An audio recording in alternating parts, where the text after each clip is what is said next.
अस्सलाम वालेकुम students, welcome to my YouTube channel easy solutions of mathematics. आज की हमारी वीडियो का टॉपिक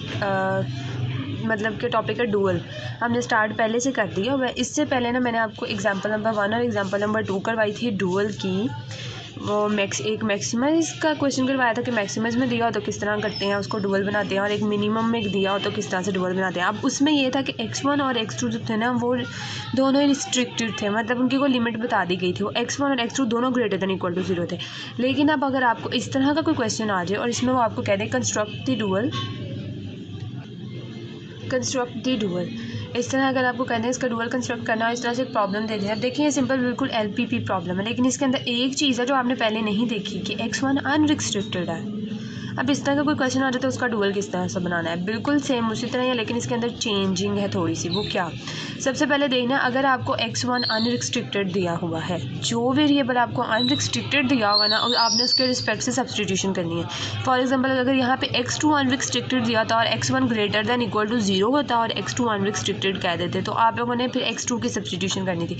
लेकिन अब यहाँ पे x1 अनरिस्ट्रिक्टेड है तो हमने अब x1 के रिस्पेक्ट से सब्सटीट्यूशन करनी है। सब्सटीट्यूशन क्या करनी है, आपने हमेशा यही सब्सटीट्यूशन करनी है जिस वेरिएबल x1 है, x1 को इक्वल आपने रखना है x1 डैश जो वेरिएबल होगा उसी का डैश, और माइनस करना है उसी के डबल डैश के साथ। अब ये कोई भी वेरिएबल हमारा अनरिस्ट्रिक्टेड हो तो उसके अंदर आपने ये ही कॉन्सेप्ट याद रखना है कि उस वेरिएबल की जब सब्स्टिट्यूशन करनी है ना, तो अगर x1 है तो आपने उसके डैश में से उसी के डबल डैश को माइनस करवा देना है। तो आपने ये उसकी सब्स्टिट्यूशन करनी है। मैं आपको इसके एक एग्जांपल करवाऊंगी, और इस तरह कोई भी आपको गिवन प्रॉब्लम हो, उसके जो गिवन वेरिएबल्स होते हैं वो तो नॉन बेसिक वेरिएबल्स होते हैं, ये मैंने आपको पहले भी वीडियोज़ में बता चुकी हूँ।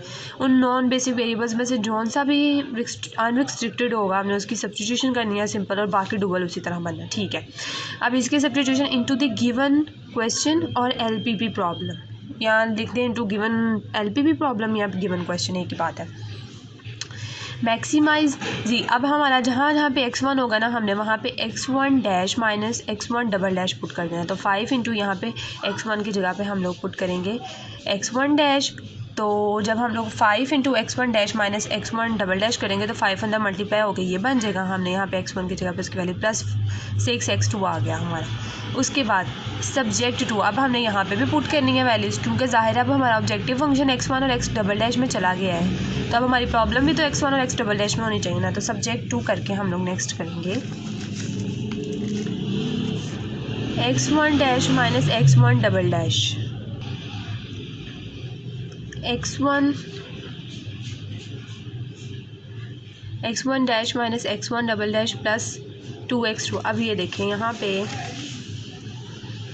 x1 की जगह पे x1 dash minus x1 double dash plus 2x2 is equal to 5 हमने लिख दिया। अभी सिर्फ सब्स्टिट्यूशन की है, स्टैंडर्ड फॉर्म में ही नहीं किया। उसी तरह नेक्स्ट भी हमने x1 की जगह पे उसकी वैल्यूज ये प्रॉब्लम में भी पुट कर ली, यहाँ तक हो गया। अब हमने इसकी स्टैंडर्ड फॉर्म करनी थी। स्टैंडर्ड फॉर्म इज़, अब स्टैंडर्ड फॉर्म क्या होगी, ऑब्जेक्टिव फंक्शन सब्जेक्ट टू। अब हमने इसके देखना है कि इक्वल नॉट इक्वल जो है ना वो हमने इसके कर देने। अच्छा, इसमें मैंने आपको एक चीज़ बताई थी कि जब हमने इस तरह कंस्ट्रक्ट द डुअल वाला टॉपिक करना है, उसके अंदर हमने इक्वल हो या ग्रेटर देन हो आर्टिफिशियल वेरिएबल इंट्रोड्यूस नहीं करवाना। तो यहाँ पे आर्टिफिशियल वेरिएबल इंट्रोड्यूस नहीं करवाएंगे। पहली वाली ऑलरेडी इक्वल में, उसको वैसे को वैसे ही लिख देंगे। सेकेंड वाली ग्रेटर दैन इक्वल टू है तो इसमें सरप्लस वेरिएबल को माइनस करवाया जाएगा, तो यहाँ से हम लोगों ने माइनस करवा देना है s1 इज इक्वल टू 3। उसके बाद ये हमारा लेस में है तो इधर से हम स्लैक वेरिएबल को ऐड करवाएंगे, तो ये हमारा s2 जो है वो स्लैक वेरिएबल है, उसको हमने ऐड करवा दिया, इज इक्वल टू 8 आ गया। तो ये हमारी स्टैंडर्ड फॉर्म में प्रॉब्लम हो गई है कन्वर्ट। अब हमने इसका बनाना है डुअल। अब हमने क्या करना है, डुअल वेरिएबल्स कितने वेरिएबल्स हैं इसके अंदर, 1 2 3, सॉरी कितनी कॉन्स्ट्रेंट है, सॉरी ये कॉन्स्टेंट्स की काउंटिंग करनी है। 1 2 3 कॉन्स्टेंट्स हैं, तो हमने 3 वेरिएबल्स जो है ना, let y1 y2 and y3 be the dual variables, 3 variables दे लिए। अब नहीं हमने प्रॉब्लम कंस्ट्रक्ट करनी है। गिवन प्रॉब्लम मैक्सिमम में या डुअल उसका मिनिमम में होगा। प्रॉब्लम जो है वो यहाँ पे z में थी, तो अब क्योंकि हम नहीं बना रहे हैं तो हम उसे किसी w के इक्वल कह लेते हैं। कोई w है इज इक्वल टू, अब हमने क्या करना होता है, इसके अंदर जो सोल्यूशन की इधर वैल्यूज़ पड़ी होती हैं, अब हमने 5 को y1 से मल्टीप्लाई करवाना है, plus 3 into y2 plus 8 into y3, तो हमारा नया ऑब्जेक्टिव फंक्शन जो है बन जाएगा। ये सोल्यूशन की वैल्यूज़ को हमने y1 y2 और y3 से मल्टीप्लाई करवा कर लेंगे, सब्जेक्ट टू करके सब्जेक्ट टू। अब हमने क्या करना है, अब हमारे पास x1 डैश है ना, अब हमने इसके कोफिशिएंट्स देखने हैं थ्रू आउट सारी कॉन्स्टेंट्स के अंदर। पहले इसके अंदर यहाँ पे 1 है, उस 1 को y1 से मल्टीप्लाई करवा दिया y1, उसके बाद इसके साथ -1 है, तो इस -y2 और यहाँ पे हमारे पास है +4, तो +4y3 ये आ गया। उसके बाद हमने क्या करना है, x1 डबल डैश को हर एक कॉन्स्टेंट के अंदर कोफिशिएंट्स देखने हैं। इसके साथ -1 पड़ा हुआ है, -y1 प्लस इसके साथ दूसरी में 1 पड़ा हुआ है +1y2 और यहाँ पे हमारे पास -4 है, -4y3। ये x1 के से बन गया रिस्पेक्ट से, और ये x1 डबल डैश के रिस्पेक्ट से बन गया, x1 डैश के रिस्पेक्ट से, ये x1 डबल डैश के रिस्पेक्ट से। इसी तरह अब हमने x2 की देखनी है, 2y1 + 5y2 + 7y3, ये इतनी नई बन गई। उसके बाद हमने क्या करना होता है, अब हमारे पास S1 है, तो अब यहाँ पे हमारे पास यहाँ पे तो S1 की वैल्यू 0 है, तो 0y1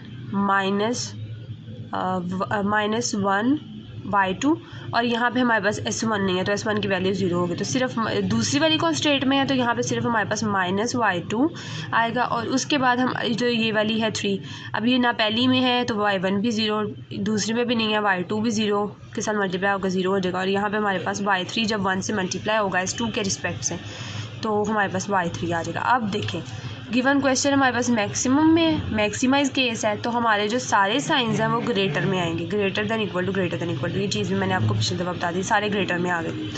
अब हमने क्या करना है, अब हमारे कुल बना x1 डैश के रिस्पेक्ट से ये बन गया, x2 डैश के रिस्पेक्ट से ये। अब हमने क्या ऑब्जेक्टिव फंक्शन में से वैल्यूज़ उठानी होती हैं। अब देखें ये वाली जो गिवन प्रॉब्लम है इसके अंदर, अब हमारे पास पहली हमारी x1 डैश के रिस्पेक्ट से है, तो हमने जी में देखना है x1 डैश की वैल्यू 5 है, तो हमने 5 लिख दिया। उसके बाद दूसरी हमने x1 डबल डैश के कोफिशिएंट्स से बनाई थी, तो यहाँ पे हमारे पास -5 जो है वो x1 डबल डैश की साथ कोफिशिएंट पड़ा है -5, तो हमने -5 लिख दिया। और उसके बाद इसी तरह हमारे पास जो x2 है उसका कोफिशिएंट यहाँ पे 6 पड़ा हुआ है, तो हमने यहाँ पे 6 लिख दिया। उसके बाद यहाँ पे अब जो वेरिएबल्स हमने खुद ऐड करवाए हैं वो यहाँ पे 0 होते हैं, ये आपको पता है, मैंने सिंप्लेक्स और एम मेथड में भी बताया है। ये भी 0 होगा, ये भी 0 होगा, तो 0 0 उनके रिस्पेक्ट से यहाँ पे हमने लिख दिया। ये हमारा डुअल बन गया। अब इसको मज़ीद, वैसे तो यहाँ तक डुअल कंप्लीट हो गया है, लेकिन इसको मज़ीद सिंप्लीफाई करेंगे आगे हम। सबसे पहले देखें कि अब ये इक्वेशन और ये इक्वेशन में सिर्फ माइनस का फ़र्क है। अगर हम दोनों तरफ से माइनस को कैंसिल कर दें, दोनों तरफ से अगर हम यहाँ से और यहाँ से माइनस को लेके कैंसिल, तो ये लेस में कन्वर्ट हो जाएगा। अगर हम इसका माइनस दूसरी तरफ ले जाए ना, अगर इसका माइनस दूसरी तरफ ले जाए तो इनइक्वालिटी लेस देन में चेंज हो जाएगी। तो आपने ये चीज़ याद रखनी है, अगर तो दोनों ग्रेटर देन इक्वल हैं। अब ये देखें, ये भी y1 है, ये y1, सिर्फ इन दोनों में ना माइनस का फ़र्क है।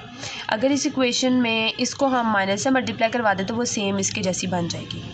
तो ये वाली जो है ना, यहाँ पे मैंने पहले भी लाइन लगाई थी, ये दो इक्वेशंस सेम हैं। इन दो इक्वेशंस में फ़र्क कितना है, सिर्फ माइनस का फ़र्क है। ये माइनस इसके साथ मल्टीप्लाई है, इसके साथ माइनस मल्टीप्लाई नहीं है, तो दोनों तरफ अगर यहाँ पे माइनस मल्टीप्लाई करवा दे तो दोबारा यही बन जाएगा। और अगर आप इसका माइनस ख़त्म कर दे तो लेस देन में होगा। तो अगर दोनों इक्वेशंस बिल्कुल सेम हो, एक का साइन ग्रेटर देन इक्वल हो और एक का लेस देन इक्वल टू हो, तो हम उसको एक इक्वेशन कर देते हैं और दरमियान में बराबर लगा देते हैं। तो अब इस इक्वेशन में ना आप देख लें गौर से डिफरेंस, और अगर दोनों के साइन सेम हो, एक प्लस में हो एक माइनस में हो, तब भी हम इन दोनों को जो है वो एक ही इक्वेशन लिख के दरमियान में इक्वल लगा देते हैं। मैं आपको लिख के बताती हूँ, आपको पता चलेगा। ये दोनों कॉन्सेप्ट्स में से जौन सा आपको आसान लगता कर ले, और दोनों इक्वेशन सेम है, सिर्फ माइनस का फ़र्क है, इसलिए हम इनको इक्वल करके लिख सकते हैं, बाकी वैसे ही आएंगे। अब ये देखेंगे, ये माइनस है, अब इधर एक तरफ से इनइक्वालिटी में एक तरफ से माइनस दूसरी तरफ लेके जाना तो साइन चेंज हो जाता है। तो जब हम इसका माइनस दूसरी तरफ लेके जाएंगे ना, तो y2 less than equal to 0 हो जाएगा। तो जो फाइनल शक्ल आएगी ना हमारे पास, जो हमारी प्रॉब्लम की आएगी, वो ये है कि मिनिमम ऑफ w, ये जो सारा ऑब्जेक्टिव फंक्शन वैसे रहेगा सब्जेक्ट टू। अब ये देखिए, मैंने आपको कहा था ना कि दोनों जो थी, इन दोनों को हमने इस पॉजिटिव वाली को लिख के दरमियान में हमने इक्वल लगा दिया 5। तो यहाँ से आपको एक और चीज़ पता चलती है, ये देखें, ये इक्वल कर दिया। यहाँ से आपको एक और चीज़ पता चलती है, अगर इक्वालिटी को हमने 2 में करना हो ना चेंज, तो एक दफ़ा हम उसको ग्रेटर देन इक्वल टू में लिख देंगे, एक दफ़ा लेस देन इक्वल टू में लिख देंगे। इस तरह का क्वेश्चन भी आप आगे करेंगे। उसके बाद हमारी ये सेकंड वाली आ गई और इसका माइनस दूसरी तरफ लेके जाए तो y2 less than equal to 0। अब ये देखिए, अब इस प्रॉब्लम से हमें डुअल से पता चल रहा है कि हमारे पास y2 भी less than equal to 0, y3 greater than equal to 0 है। इनकी लिमिट्स पता लगी हैं, इन्हें रिस्ट्रिक्ट कर दिया गया है कि इनकी रिस्ट्रिक्शन और इनकी लिमिट्स इतनी हैं, लेकिन यहाँ पे y1 की रिस्ट्रिक्शन तो नहीं ना हमें पता, तो इसलिए इस प्रॉब्लम में y1 इज़ अनरिस्ट्रिक्टेड है। यहाँ पे हमारा y1 जो है वो अनरिस्ट्रिक्टेड है। तो ये हमारे जो गिवन प्रॉब्लम है उसका आंसर है, उसका सोल्यूशन है। उम्मीद है आप लोगों को समझ आई होगी। अगर अभी भी कोई आपका क्वेश्चन है, कोई पॉइंट समझ नहीं आया तो आप मुझसे कमेंट सेक्शन में पूछ सकते हैं। वीडियो पसंद आए तो प्लीज़ कमेंट सेक्शन में फीडबैक लाजमी दिया करें। मेरी वीडियो को लाइक करें, मेरे चैनल को सब्सक्राइब करें और नेक्स्ट वीडियो में इंशाल्लाह हम लोग करेंगे डुअल और प्राइमल। ये डुअल कंस्ट्रक्ट करना तो मैंने आपको सारा बता दिया, सारे कॉन्सेप्ट मैक्सिमम का भी बता दिया, मिनिमम का भी बता दिया। अगर आपने वो वीडियोज़ नहीं ना देखी तो प्ले लिस्ट ऑपरेशनल रिसर्च की प्ले लिस्ट में सारी वीडियोज़ पड़ी हुई हैं। तो डुअल मैंने आपको बता दिया। अब हमने प्राइमल और डुअल का जो रिलेशनशिप है ना वो हम लोग नेक्स्ट लेक्चर में पढ़ेंगे इंशाल्लाह। तो मेरी वीडियो को लाइक करें, चैनल को सब्सक्राइब करें ताकि आने वाली वीडियोज़ की नोटिफिकेशन आपको मिल जाए। Thank you so much.